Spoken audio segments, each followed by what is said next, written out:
He told me you killed him. No. I am your father. Many years ago, I was spawned into this tragic experience we call life. Unlike stories that spoil themselves through their intros, my future was shrouded in mystery. When I rode the slip and slide out of my mother, the doctor wasn't waiting there with a crystal ball. He didn't inform me that I was just inside of the only pussy I'd ever be in, and that I was going to become an anime YouTuber that would struggle to surpass an audience of 5. He didn't even tell me that I'd grow up to be such a self-depreciating emo piece of shit. I had nothing to go off of. Destiny was in my hands, although I couldn't prevent Woody's death. Now, I normally wouldn't tell people to use me as an example for anything, but I wish anime openings followed the nature of my life. Too many times do anime series contain openings that have horrendous spoilers. That's not to say an opening can't successfully represent its series or specific season without them. Thus, I'm going to be outlining my issues with anime opening spoilers, what I think goes through the studio's heads when creating them, and how I think the openings can be representative of the anime without blatantly using them. Also, spoiler alert, this video about spoilers may spoil your mood by spoiling many anime spoilers. Manga content is safe though because I can't read. Now that I've warned you, let's cue up a banger like we're motherfucking Spike Spiegel.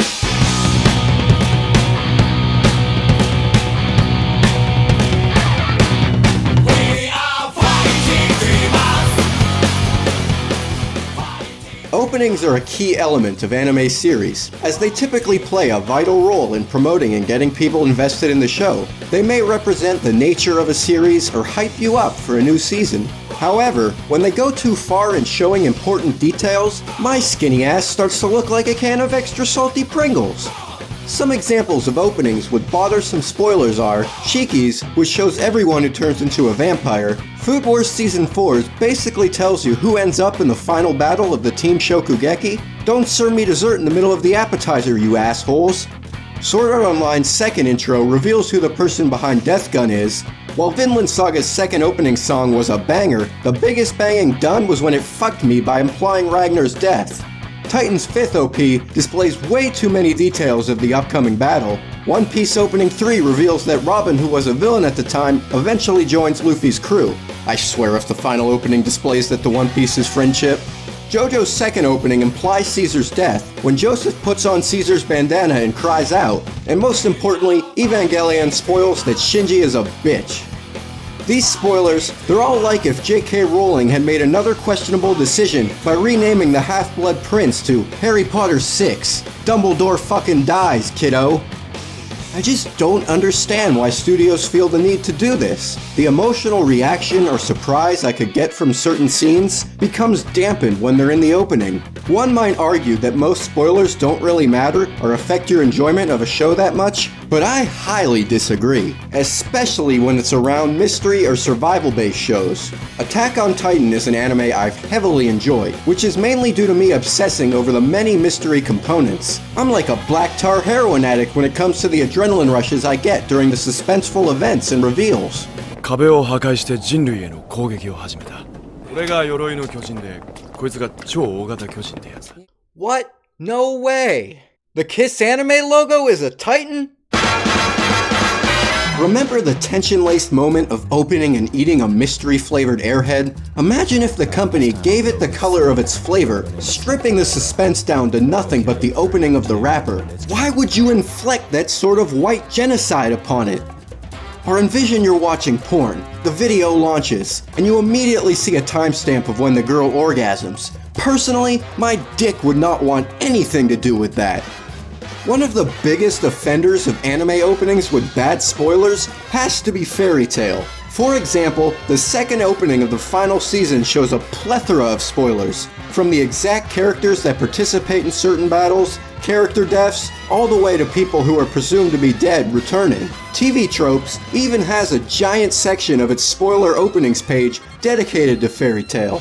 You have brought the good words of Fairy Tail to shame. Might as well title Three Little Pigs. 3 little fucking dead pigs, we assure you. Next, I want to ponder over why I think these jackass studios are inserting these spoilers into the openings. One reason is that they're probably assuming that the majority of people have already read the manga, but assuming that most weebs can read is a catastrophic mistake. My next assumption may sound a tad tinfoil hatty, but I believe there's some merit to it. I think the studios may have realized that putting bad spoilers into the openings causes discussions and complaints around the series.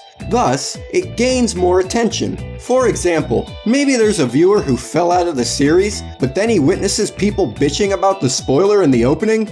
Oh, that happened? Man, I'm gonna have to go catch up on it, because I've gotta see how in the hell that show ended up in outer space. It's the negative publicity is still publicity tactic. Why do you think I constantly try to embarrass myself on this channel? One final reason is that they just genuinely believe that representing the series or season as hard as possible is the best way to artistically handle it, like how the Patriots have a predetermined score before the game.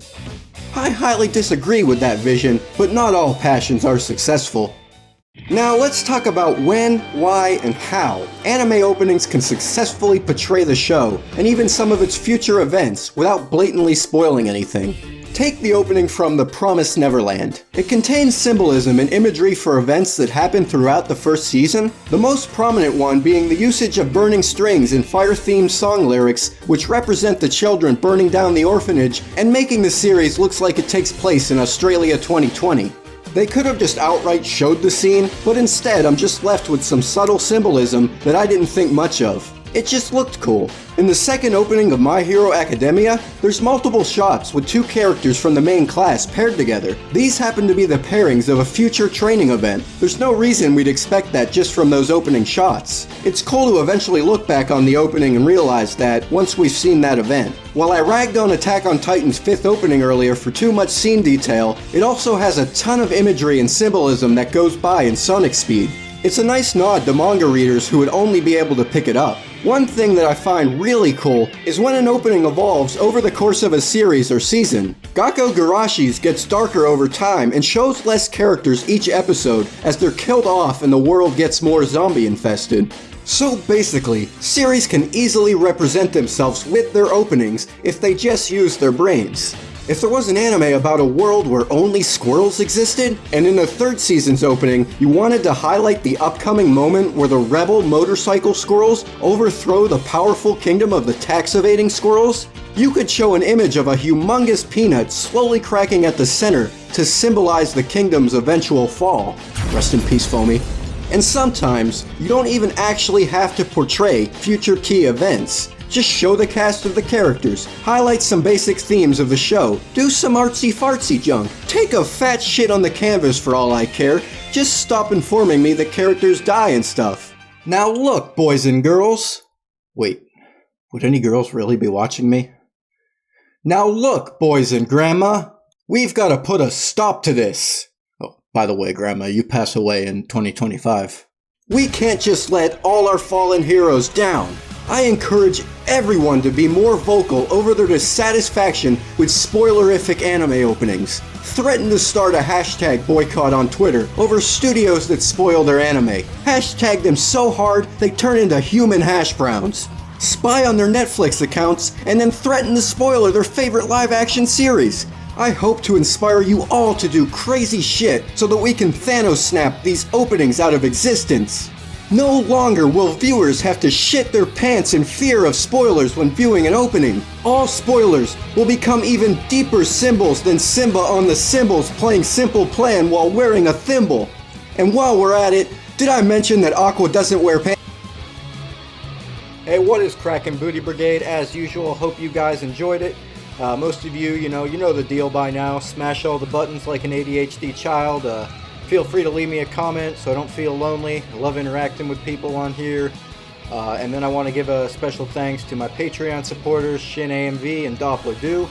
And if you're new and you want to, or you're just a long-time viewer and want to support me on Patreon as well, links to the description for that are down below, as well as just more information and chicken shit bullshit in general on the video. And I want to also give a thanks to the Chill Chat Discord group that I'm in. Many other AMV editors helped me out in finding anime openings with spoilers, so yeah, big thanks to everyone there. Hopefully I didn't spoil too much. There's nothing big I spoiled for anyone when watching this video.